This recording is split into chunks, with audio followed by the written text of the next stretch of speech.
ఈ video social మీడియాలో బాగా వైరల్ అవుతుంది. నిన్న భోగాపురం ఇంటర్నేషనల్ ఎయిర్పోర్ట్ ఉంది కదా, మన అల్లూరి సీతారామరాజు ఎయిర్పోర్ట్. దానికోసం అని చెప్పేసి ప్రజలందరినీ కూడా ఆహ్వానించింది ప్రభుత్వం. అంటే ఉత్తరాంధ్ర ప్రజలందరినీ కూడా ఆహ్వానిస్తే ఆహ్వానం మేరకు వీళ్ళంతా కూడా ఆ ఎయిర్పోర్ట్ దగ్గరికి రావడం అయితే జరిగింది. కొన్ని కోట్లు ఖర్చు పెట్టి ఆ ఎయిర్పోర్ట్ దగ్గర ప్రభుత్వం గ్రీనరీని ఏర్పాటు చేసింది. ఎందుకంటే గ్రీనరీ చాలా ఇంపార్టెంట్ అనమాట. ఎయిర్పోర్ట్స్లో కావచ్చు, లెక్క ప్రకారం మన బస్ స్టాండ్లు దిక్కుమాలిలా ఉంటాయి, కానీ మీరు ఫారిన్ కంట్రీస్కి చూసుకుంటే ఎయిర్పోర్ట్లు కావచ్చు, లేదంటే కనుక మెట్రో స్టేషన్లు కావచ్చు, ఆ రోడ్ల పక్కన ఉన్నటువంటి గ్రీనరీ కావచ్చు, నెక్స్ట్ లెవెల్, డిఫరెంట్ లెవెల్ ఉంటుంది అనమాట, వైబ్ ఉంటుంది. బేసిక్గా అదే మాదిరి ఇక్కడ జిఎంఆర్ వాళ్ళు ఏం చేసినారంటే మంచి గ్రీనరీని ఏర్పాటు చేసినారు. కొన్ని కోట్లు లక్షలు ఖర్చు పెట్టి ఒక్కో చెట్టే ముట్టుకున్నానికే వాళ్ళకి రాలా. అది పీపీపీ మోడలే, పబ్లిక్ ప్రాపర్టీ అయి ఉండొచ్చు. ఒక ఫంక్షన్కి ఇన్వైట్ చేస్తే ఒక అత్యద్భుతమైనటువంటి ఇంటర్నేషనల్ ఎయిర్పోర్ట్ కోసం అని చెప్పేసి జాతికి అంకితం ఇచ్చేటటువంటి ఒక ప్రయత్నం చేస్తే ఇక్కడికి వచ్చినటువంటి జనం మంతా ఎగబడి ఆ చెట్లు తీసుకుని, సిగ్గుశరం ఉండొద్దు కొంచెం కూడా, మనకి బుద్ధి జ్ఞానం ఉండొద్దు మనకి. ఆ చెట్లు పెట్టడానికి ఎంత ఖర్చు అయిందో తెలుసా? ఆ చెట్లు కొనుక్కు రావడానికి ఎంత ఖర్చు అయ్యిందో తెలుసా? ఒకడా ఇద్దరా? అంటే మనుషుల పరిస్థితి ఎంత దరిద్రంగా తయారైందంటే ఉచితంగా వస్తే అశుద్ధాన్నైనా తినడానికి సిద్ధంగా ఉన్నారు ఈ రోజున. నిజంగా చూసిన తర్వాత ఉయ్యాలనిపించింది ఒక్కొక్కరి మీద. ఎందుకు తెలుసా? పోయినసారి ప్రపంచం మాట్లాడుకునే విధంగా యోగా డేని వైజాగ్లో నిర్వహించినారు. ఆ రోజు కూడా ఉత్తరాంధ్ర సైడే వైజాగ్లో నిర్వహించినారు. ఆ రోజు కూడా ఇదే పరిస్థితి. యోగా మ్యాట్లు ఎత్తుకు దొబ్బినారు. ఏం చేసుకుంటారు? కొనుక్కోలేరా? 300 పెడితే యోగా మ్యాట్ వస్తుంది. మంచి క్వాలిటీ కావాలంటే 500 పెడితే వస్తుంది. దాన్ని కూడా మన బతుక్కి మనం కొనుక్కోలేము. ప్రభుత్వం ఒక కార్యక్రమం నిర్వహిస్తే అక్కడి నుంచి ఎత్తుకుపోతాం. మన దేశం జపాన్లో ఉండాలి, మన దేశం సింగపూర్లో ఉండాలి, మన దేశం అమెరికాలా, చైనాలా. కానీ మన బుద్ధులు మాత్రం పాకిస్తాను, బంగ్లాదేశ్. మన బతుకులు మాత్రం పాకిస్తాను, బంగ్లాదేశ్. ఇట్లా ఆడవాళ్ళ. మనం దేంతో పోటీ పడుతున్నాం? ప్రభుత్వం అద్భుతమైనటువంటి ఒక ఇంటర్నేషనల్ ఎయిర్పోర్ట్ని ఏర్పాటు చేస్తే, కట్టిస్తే అక్కడ ఉన్నటువంటి చెట్లను తీసుకెళ్ళిపోతాం మనం. కొంచెం కూడా సిగ్గుశారం ఉండవసరలా.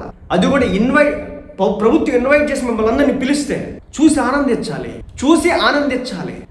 ఎత్తుకుపోతారా? మీ ఇంట్లో ఒక ఫంక్షన్ జరుగుతూ ఉంటే మిమ్మల్ని మీ అందరినీ కూడా ఫంక్షన్కి మీరు పిలిస్తే మీ ఇంటికి వచ్చి మీ ఇంట్లో ఉన్నటువంటి సామాన్ అన్నింటినీ కూడా మీ ఇంటికి వచ్చినటువంటి అతిథులు ఎవరైతే ఉన్నారో వాళ్ళందరూ ఎత్తుకుపోతే సబబేనా? సమంజసమేనా? కరెక్టేనా? అది మంచి విధానమేనా? మరి మీరు ఎందుకు ఎత్తుకుపోయినారు? ఇది నేను ఎత్తుకు వెళ్ళినటువంటి వ్యక్తుల్ని అంటున్నాను. అక్కడికి కొన్ని వేల నుంచి లక్షల మంది జనం వచ్చినారు. వాళ్ళలో 20-30 వేల మంది తప్పు చేసి ఉండొచ్చు. నేను వాళ్ళని మాత్రమే అంటున్నాను, ఉత్తరాంధ్ర ప్రజలను ఉద్దేశించి కాదు. నేను అంటే అందరూ ఎత్తుకుపోయేలకితే ఇంకా అక్కడ ఎయిర్పోర్ట్ చుట్టుపక్కల ఏం గ్రీనరీ ఉండదు కదా. చిల్లర వ్యవహారాలని మానుకోండి.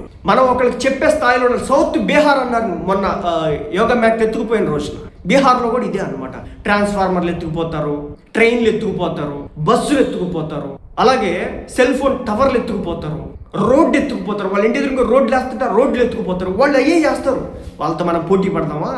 ఆంధ్ర అంటే ఒక స్టాండర్డ్స్ ఉన్నాయి. ఆంధ్ర ప్రజానీకం అంటే ఒక రెస్పెక్ట్ ఉంది. దాన్ని దిగజార్చకండి దయచేసి. సిగ్గు శరం, మానవ అభిమానం కొంచెం తెచ్చుకోండి.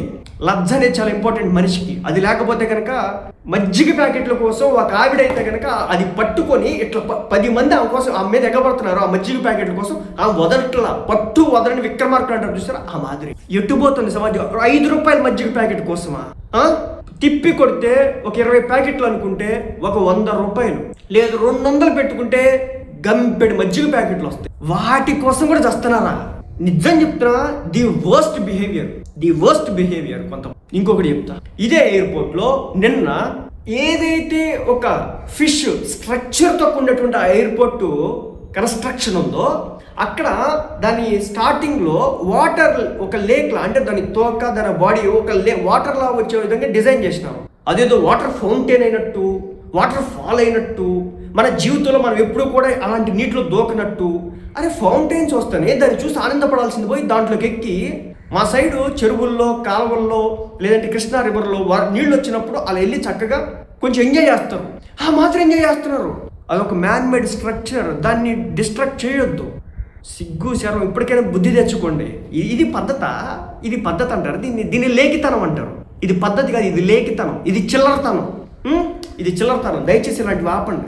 సివిక్ సెన్స్ అనేది చాలా ఇంపార్టెంట్. రోడ్ల మీద ఉచ్చల పోయడం, రోడ్ల మీద ఉమ్ములేయడం, బస్ స్టాండ్ గోడల మీద నెంబర్లు రాయడం, లేదంటే కనుక రోడ్ రేస్ చేయడం, లేదంటే కనుక బైక్ మీద వెళ్ళేటప్పుడు ఏవో చేయడం, లేకపోతే ఒంటరిగా మహిళలు వెళ్తున్నప్పుడు కామెంట్స్ పాస్ చేయడం, ఇలాంటి లత్తుకోరు పనులు ఆపాలి. ఇది పద్ధతి కాదు. ప్రభుత్వం అంగరంగ వైభవంగా ఒక విశిష్టతని ప్రపంచానికి చూపించడం ఏంది, మీరు ఇలాంటి చిల్లర పంచాయతీ చేయడం ఏంటి? గవర్నమెంట్ ఎన్ని కోట్లు ఖర్చు పెట్టింది తెలుసా? 5,600 కోట్లతో ఆ ఎయిర్పోర్ట్ నిర్మించినారు. గుర్తుపెట్టుకోండి, మనం దేనికైతే వాల్యూ ఇస్తామో ఆ వాల్యూ మనకు వస్తుంది. మిమ్మల్ని ఈ ఎత్తుకుపోయిన వాళ్ళు అంటున్నా, మీరు లైఫ్లో నాకు తెలిసి ఫ్లైట్ ఎక్కడం ఇలాంటి పనులు చేస్తే అది పద్ధతి కాదు. కాబట్టి ఉచితంగా వచ్చేది ఏది నిలబడదు. మజ్జిగ ప్యాకెట్ల కోసం, యోగా మ్యాట్ల కోసం, ఈ చిన్న చిన్న మొక్కల కోసం ఒక నర్సరీకి సంబంధించినటువంటి ఒక అధినేత దీన్ని ఏర్పాటు చేయించినట్టుగా తెలుస్తా ఉంది. ఆ ఇంటర్వ్యూ చూసినా నేను, ఆయన చెప్పినాడు ఒక మాట, ఇది welcome to Modiji, welcome to Chandrababu Naidu గారు, సిబిఎన్ అని చెప్పేసి చెప్పినాము అని దీన్ని రాసినాం మేము. అది ఫ్లైట్లో నుంచి వాళ్ళ ఫ్లైట్ ల్యాండ్ అవుతున్నప్పుడు మనకి ఆ టాప్ వ్యూ నుంచి ఇది మనకు కనిపిస్తుంది. రేపొద్దున ఏదైనా, ఇప్పుడు ఫర్ ఎగ్జాంపుల్ మనకి వైజాగ్కి గూగుల్ వచ్చింది అనుకోండి, వెల్కమ్ టు గూగుల్ అని చెప్పేసి ఇదే గ్రీనరీని ఉపయోగించి మేము రాస్తాము. అలాగే ఏదైనా మైక్రోసాఫ్ట్ వచ్చింది, వెల్కమ్ టు మైక్రోసాఫ్ట్ అని చెప్పేసి రాస్తాము. ఏ కంపెనీ వచ్చినా దానికి సంబంధించి మాడిఫై చేసే విధంగా దీన్ని మేము ఏర్పాటు చేయడం జరిగింది అని చెప్పేసి ఆయన అంత పద్ధతిగా చెప్పిన తర్వాత కూడా ఈ మొక్కలు ఎత్తుకుపోవాలి అన్న దౌర్భాగ్యం ఉందో చూడండి, దిగజారుడుతనం ఉందో చూడండి. దీనికంటే దుర్మార్గం ఇంకోట్లేదు. నిజం చెప్తున్నా, నాకు ఇది చూసిన తర్వాత బూతులు వచ్చింది. సౌత్ బీహార్తో పోలుస్తున్నారండి. ఇన్స్టాగ్రామ్లో వీడియోస్ అన్ని వైరల్, సోషల్ మీడియా మొత్తం కూడా ఇవే వీడియోలు. ఏమమ్మా, మీ ఇంటి దగ్గర వచ్చి తీసుకుపోతే మీరు ఊరుకుంటారా? మీ ఇంట్లో సామాన్ వచ్చి తీసుకుపోతే మీరు ఊరుకుంటారా? మీరు యాక్సెప్ట్ చేస్తారా? మీ ఇంట్లో ఉన్నటువంటి చెట్లు పూలు తెంచితే మీరు ఊరుకుంటారా? ఒక ఫంక్షన్కి పిలిస్తే చెల్లి చేసింది ఇదే ఈ నిర్వాహకమా? దీన్ని ఏ విధంగా సమర్థించుకుంటారమ్మా మీరు? ఆ మజ్జిగ ప్యాకెట్ వీడియో నేను ఇక్కడ పోస్ట్ చేయట్లేదు. ఆమెకి దాదాపు 50 సంవత్సరాల వయసు ఉంటుంది, పెద్ద ఆవిడ.